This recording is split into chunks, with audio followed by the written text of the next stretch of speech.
Olá pessoal, tudo bem? Bom, vamos comentar aqui essas questões da prova de tributário, da segunda fase desse último exame de ordem. E a peça, ela trouxe como enunciado o seguinte caso, né? O Estado BET, em agosto de 2021, ajuizou a execução fiscal contra Maria, com vistas a cobrar o IPVA atrasado de veículo registrado em nome dela, referente aos anos de 2015 a 2020. Aqui já é o primeiro dado importante que a questão oferece, né? O período em que ocorreu aqui a cobrança, os anos referentes ao IPVA. Valor total de 15 mil, recordando-se que nesse estado o fato gerador do IPVA ocorre em 1º de janeiro e outro dado importante agora, o vencimento em 31 de março de cada ano. A execução fiscal encontra-se em curso perante a primeira vara da Fazenda Pública, da comarca do município Alfa, e em agosto de 2021 já houve o primeiro despacho de citação determinando a citação por correios de Maria. Outro dado importante aqui que vai servir lá na frente, que é essa data do despacho do juiz ordenando a citação na execução fiscal. Ocorre que Maria faleceu em junho de 2021, mas mesmo assim a execução fiscal foi contra ela proposta, constando seu nome na CDA, Certidão de Dívida Ativa. Em razão do óbito, por óbvio, Maria não pode ser encontrada, tendo sido frustradas tanto a tentativa de citação por correios, efetuada em setembro de 2021, como a tentativa de citação por oficial de justiça em outubro de 2021, mas sem que houvesse informação nos autos de que ela havia falecido. Sua citação acabou sendo realizada por edital em dezembro de 2021, sendo decretada pelo juízo a penhora do próprio automóvel em fevereiro de 2022. José, inventariante do espólio de Maria, somente tomou ciência da existência da citação por edital e da penhora do automóvel em setembro de 2022 e procura você como advogado para fazer a defesa do espólio nos próprios autos da execução fiscal. Então a questão, o enunciado já vai dando uma série de pistas para que a gente consiga identificar qual é a peça adequada. Então, diante dos fatos narrados e da longa passagem de tempo, desde a citação e a penhora, apresente a defesa adequada nos próprios autos da execução fiscal, diretamente ao juiz de primeiro grau.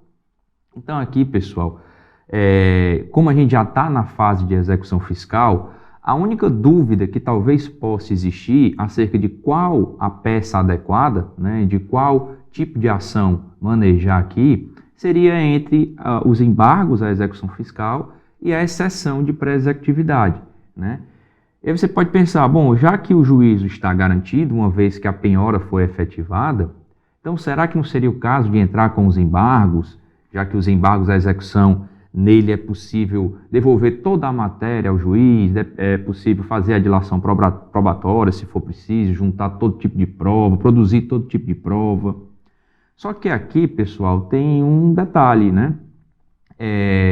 A questão diz que a penhora aqui foi efetivada em fevereiro de 2022 e o inventariante aqui do espólio só foi tomar conhecimento disso em setembro de 2022. E a gente sabe que a lei de execuções fiscais, acho que lá no artigo 16, né, diz que o prazo para manejar os embargos à execução é de 30 dias, contados da intimação da penhora. Então, se a penhora aconteceu em fevereiro, a gente já está em setembro. Então, já passou o prazo para os embargos à execução. Tá? Então, aqui no caso, pessoal, é cabível mesmo uma simples exceção de pré-executividade, né? Uma petição bem simples, nos próprios autos da execução fiscal, não é nenhuma ação autônoma, né? É uma simples petição nos autos. Então, não tem muito mistério, não tem muito requisito, né? O endereçamento é a própria vara, primeira vara aqui no caso, de execuções fiscais, né? O sujeito que vai entrar, o recipiente, né? Quem vai entrar com a exceção de pré-executividade é, no caso aqui, o espólio, né? Representado pelo inventariante, e quem vai ser a parte contrária aqui é o Estado, né? Que é o ente competente aí que está exigindo o IPVA, né? Então, em relação às formalidades, não tem muito o que se apegar aqui, né? Não são devidas custas processuais, né? Como a gente já tinha falado, aqui o próprio gabarito oficial destaca isso, certo? A gente vai já tratar do mérito da questão, Mas um outro aspecto, o gabarito não coloca aqui, mas que seria cabível, porque já tem jurisprudência consolidada nesse sentido, é inclusive pedido de honorários, né? Cabe pedido de honorários, cabe condenação em honorários advocatícios em exceção de presectividade. Então é algo que o advogado também aqui poderia ter inserido nessa peça. Mas em relação ao mérito, vamos lá, o que é que vale a pena a gente destacar aqui? Primeiro, por óbvio, Maria é parte ilegítima para figurar no polo passivo dessa execução fiscal, né? Maria era falecida antes mesmo da execução fiscal ter sido ajuizada. Então, o primeiro ponto que deve ser destacado, né, quanto ao mérito, é que essa ação de execução fiscal, ela deve ser resolvida sem resolução de mérito, né? Ela deve ser extinta sem resolução de mérito. E, por conseguinte, essa penhora deve ser desfeita, uma vez que Maria não é parte legítima. E aqui vale a pena a gente destacar as súmulas do STJ em relação a isso, né? Porque a gente sabe que tanto o CTN quanto a Lei de Execuções Fiscais permite que a Fazenda Pública substitua a CDA em caso de possível nulidade. Mas a súmula 392 do STJ deixa bem claro que a Fazenda Pública pode substituir a certidão de dívida ativa até prolação da sentença de embargos, quando se tratar de correção de erro material ou formal, mas aí vem a parte final, vedada a modificação do sujeito passivo da execução. Então não é possível a Fazenda Pública substituir a CDE e alterar o sujeito passivo, né? Tirar Maria e colocar o seu espólio. Tá? Isso não é possível, portanto, a execução fiscal ela realmente deve ser extinta, né? Sem resolução de mérito. Então, súmula 392 aqui do STJ serve para fundamentar esse nosso pedido, né? Súmula 393 também do STJ deveria ter sido citada aqui, porque aqui fundamenta o cabimento da exceção de pré-executividade, né? Ela é admissível na execução fiscal relativamente às matérias conhecíveis de ofício que não demandem dilação probatória, que é exatamente o caso da questão, né? Uma simples prova documental, basta juntar a certidão de óbito, né? Basta pedir a juntada da certidão de óbito de Maria à petição, que vai ficar constatado que ela é parte ilegítima para figurar no polo passivo da execução fiscal. Então aqui é o caso típico de exceção de pré-executividade. Não precisa de dilação probatória.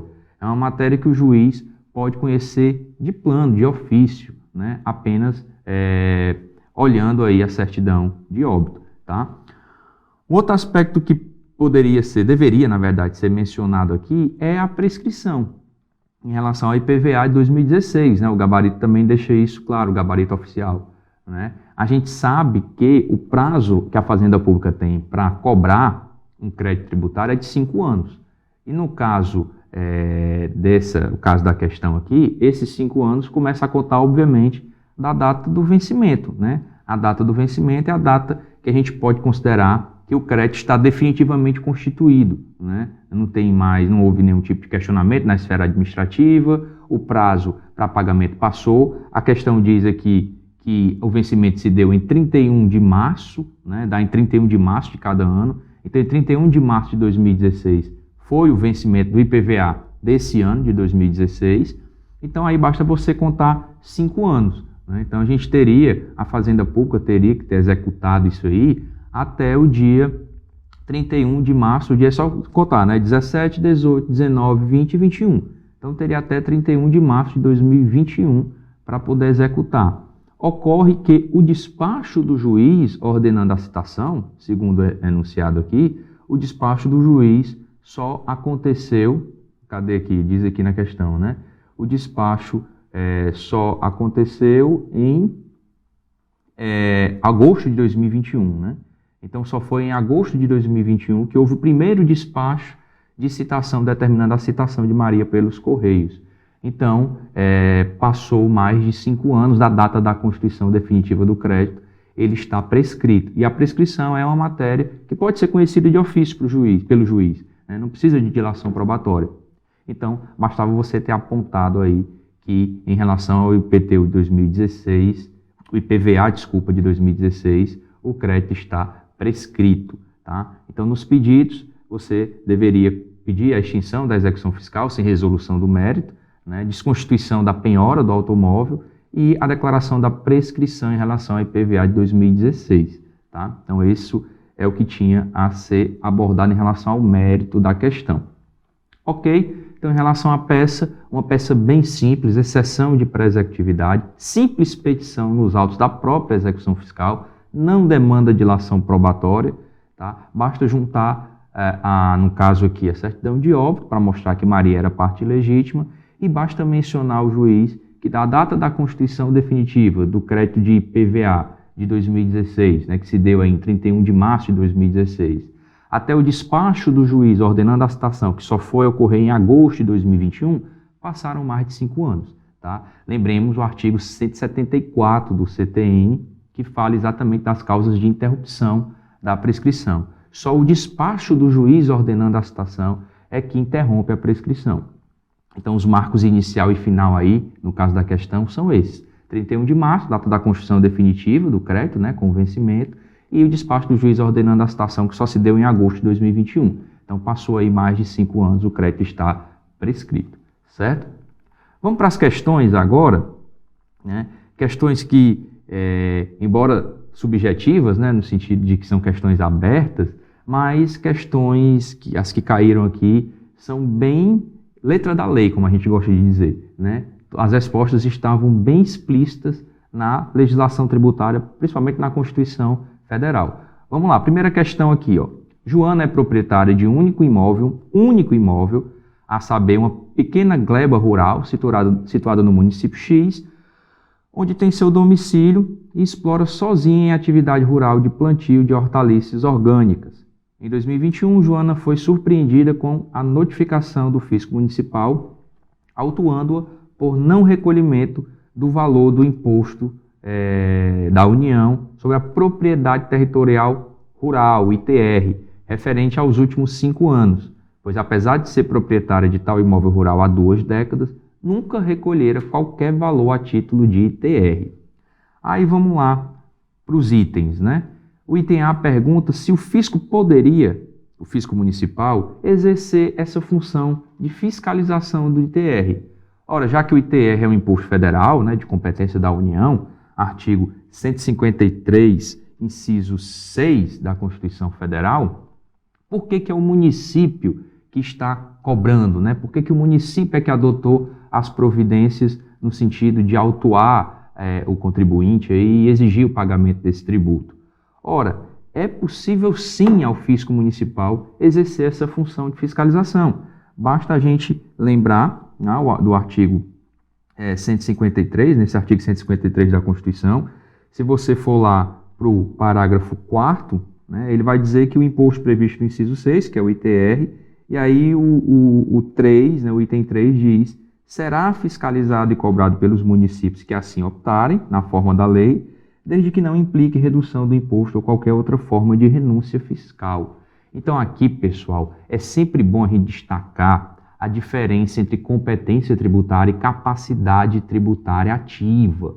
A competência tributária é a aptidão para criar o tributo, para instituir a lei, criando aquele tributo. Essa competência tributária ela é privativa, ela é exclusiva da União Federal. Agora, uma vez exercida essa competência, uma vez que a União já criou por lei federal própria o ITR, a capacidade tributária ativa pode ser delegada pela União ao município, por exemplo, porque a capacidade tributária ativa tem a ver com as funções exatamente de fiscalizar, de arrecadar, de executar as normas relativas àquele tributo, àquele imposto, no caso aqui. Tá? Então, é perfeitamente possível, por meio de convênio, o município assumir essa capacidade tributária ativa, assumir essa função de fiscalizar o ITR. E aí, será que ele tem alguma recompensa em relação a isso? Sim, lá nos artigos da Constituição sobre a repartição de receita, a gente vai ver que, caso o município opte por fiscalizar e arrecadar esse ITR, que é o imposto federal, se o município opta por isso, se eles acordam isso por meio de convênio, o município ficará com 100% da receita arrecadada. Tá? Então o município tem um ganho também quando assume esse ônus de fiscalizar. Então sim, é perfeitamente possível ao município exercer essa função de fiscalização. que não se confunde com delegação de competência tributária. Aqui é uma mera delegação de capacidade tributária ativa, tá? Então, artigo 153 da Constituição, a gente viu aqui, parágrafo 4º, né, o inciso 3, fundamenta esse tipo de conduta, tá? B. É devido o ITR referente aos últimos 5 anos por parte de Joana?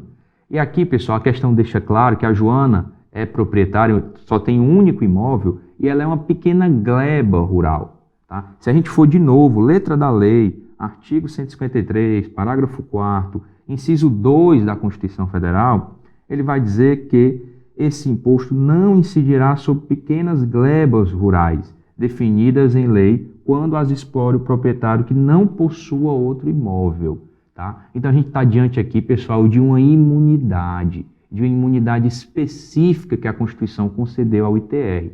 Lembremos que o ITR é um imposto predominantemente extrafiscal. O objetivo maior desse imposto é desestimular a manutenção de propriedade improdutiva no meio rural. Então, o sujeito é proprietário de uma pequena gleba, um pequeno pedaço de terra, é o único imóvel que ela tem, ela usa aí, como foi dito na questão, para plantio de hortaliças orgânicas. Então, com isso há a demonstração clara de que não há propriedade improdutiva e é uma pequena gleba. Então, a Constituição, nesses casos, ela concede a imunidade, né, para o proprietário de pequena gleba no meio rural em relação ao ITR, tá? Então, não é devido o ITR por conta da imunidade prevista aqui no parágrafo 4º do artigo 153, inciso 2 da Constituição Federal, tá? Então, esse deveria ser aí o fundamento legal para a resposta. Vamos para a segunda questão, né? A segunda questão já explora aqui o conhecimento acerca das taxas, né? Diz que o município ABC instituiu, por meio de lei ordinária, uma taxa de serviços públicos exclusivamente de coleta domiciliar, remoção e tratamento ou destinação de lixo ou resíduos domiciliares, com base de cálculo atrelada à área do imóvel, e previu a isenção da referida taxa para funcionários públicos municipais. Aí o item A pergunta: o fato tirador da taxa está de acordo com a Constituição Federal? Pessoal, lembremos que a Constituição Federal, artigo 145, inciso 2, prevê que os entes federativos, inclusive os municípios, podem instituir taxas, seja pelo exercício regular do poder de polícia ou, como é o caso da questão aí, pela prestação de um serviço público específico e divisível, né? Serviço específico e divisível é aquele em que é possível identificar quem é o beneficiário ou quem são os beneficiários, os usuários desse serviço, e é possível mensurá-lo, quantificar, né? Saber quanto daquele serviço aquele usuário utilizou. Então, o Supremo Tribunal Federal já tem entendimento sumulado, né? A gente pode lembrar aqui da súmula vinculante 19, né? O gabarito, inclusive, pede para você citar essa súmula, né? Que fala que a taxa cobrada exclusivamente em razão dos serviços públicos de coleta, remoção, tratamento ou destinação de lixo ou resíduos provenientes de imóveis não viola o artigo 145, 2 da Constituição Federal. Então, o Supremo Tribunal Federal já bateu o martelo em relação a esse assunto. É constitucional a famosa taxa do lixo, né? Taxa de coleta domiciliar de lixo. Ela atende aos requisitos da divisibilidade e especificidade, né? É possível identificar quem são os usuários, aqueles que produzem lixo nos seus respectivos domicílios, e é sim possível quantificar, né? Saber quanto desse serviço cada um utilizou. Inclusive, o enunciado, o gabarito não coloca, mas a súmula vinculante 29 do Supremo também trata disso, quando fala que é constitucional a adoção, no cálculo do valor da taxa, de um ou mais elementos da base de cálculo própria de determinado imposto, desde que não haja identidade integral entre uma base e outra. Porque a própria Constituição fala, pessoal, no artigo 145 também, né, de que a taxa não pode ter mesma base de cálculo do imposto. E a questão diz aí, né, que a base de cálculo da taxa ficou atrelada à área do imóvel. Aí você é levado a se questionar, poxa, mas a área do imóvel já é um elemento que compõe também o IPTU, né? O IPTU, a base de cálculo é o valor venal do imóvel. Para se chegar ao valor venal do imóvel, é importante saber a área, o tamanho daquele imóvel, né? Só que o Supremo diz nessa súmula vinculante 29 aí, que não há problema da taxa pensar um elemento que também faz parte da composição da base de cálculo de um imposto e utilizar na base de cálculo daquela taxa.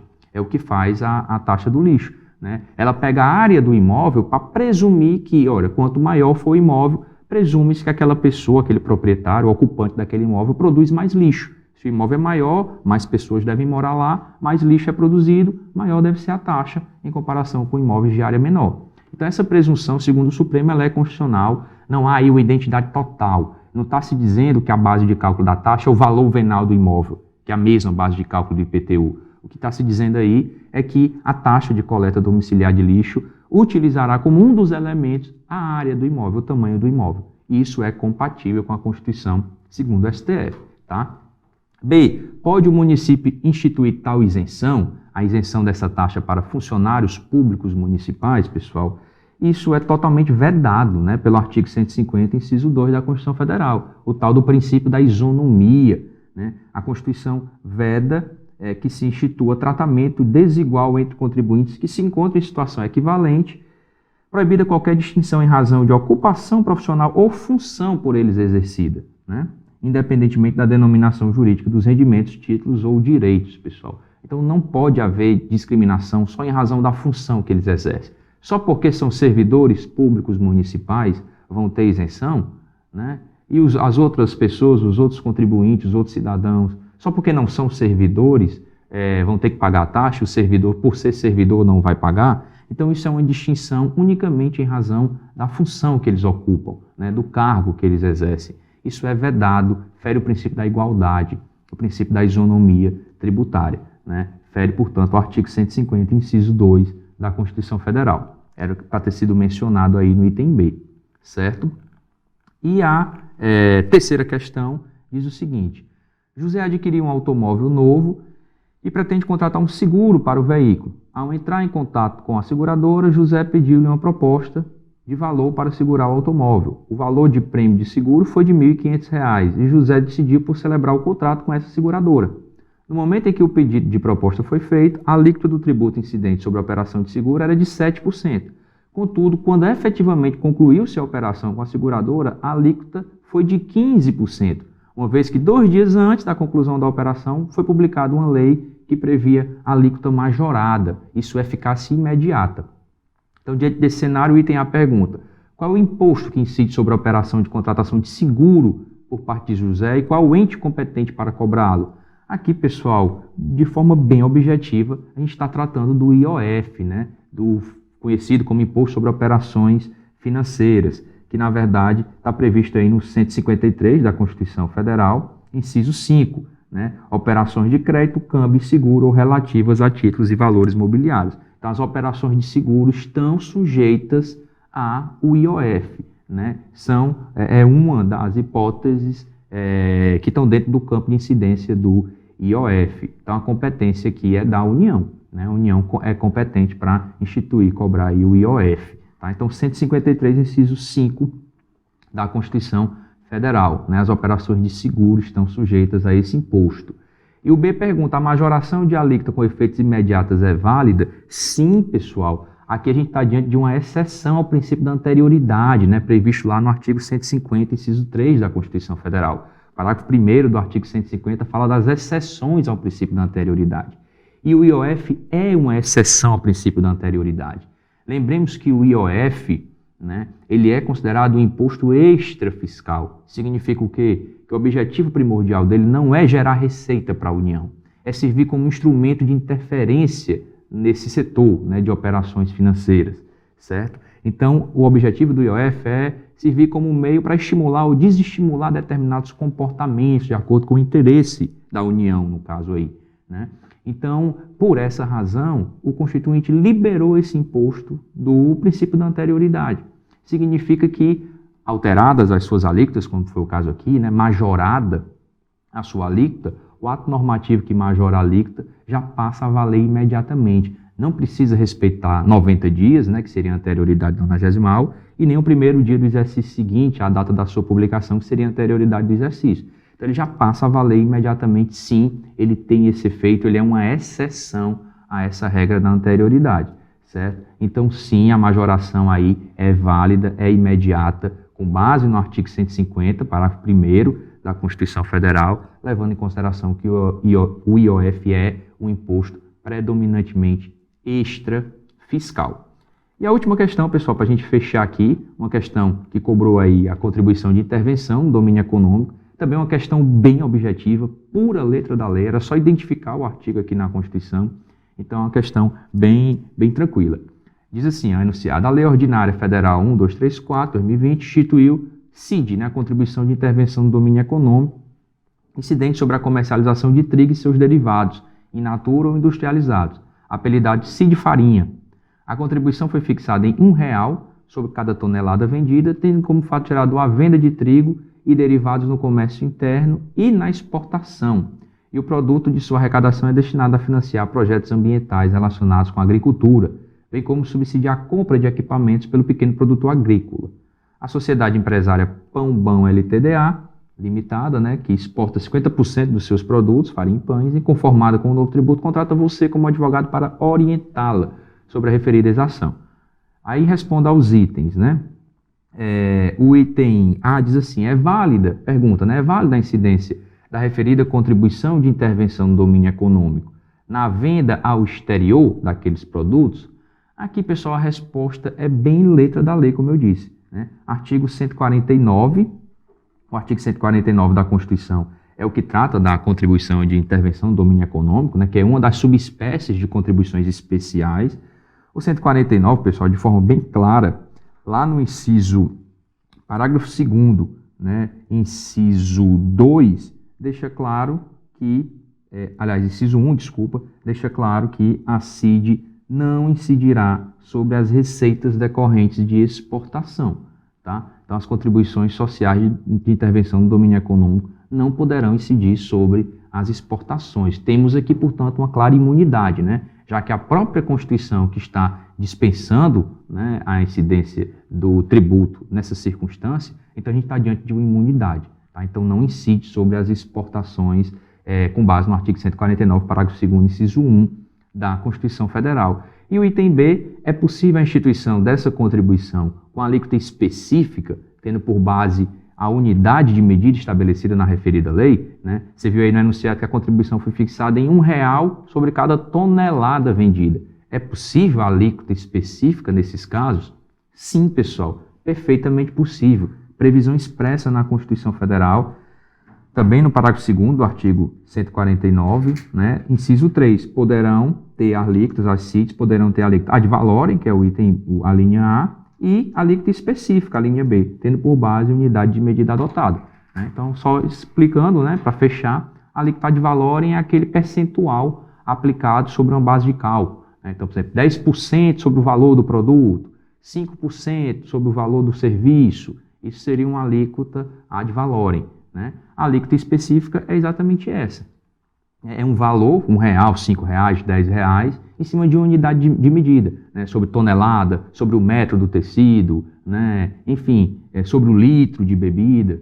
Então, isso é perfeitamente possível, isso é perfeitamente compatível com a Constituição Federal. Então, fundamento aqui, no item B, artigo 149, parágrafo 2º, inciso 3 da Constituição Federal. Ok? Então, era isso, pessoal. Qualquer dúvida, eu estou sempre à disposição de vocês, professor João Gabriel, certo? E acredito que foi uma prova bem razoável, de um nível bem razoável, né? E espero que todos tenham tido pleno êxito nesse exame de ordem.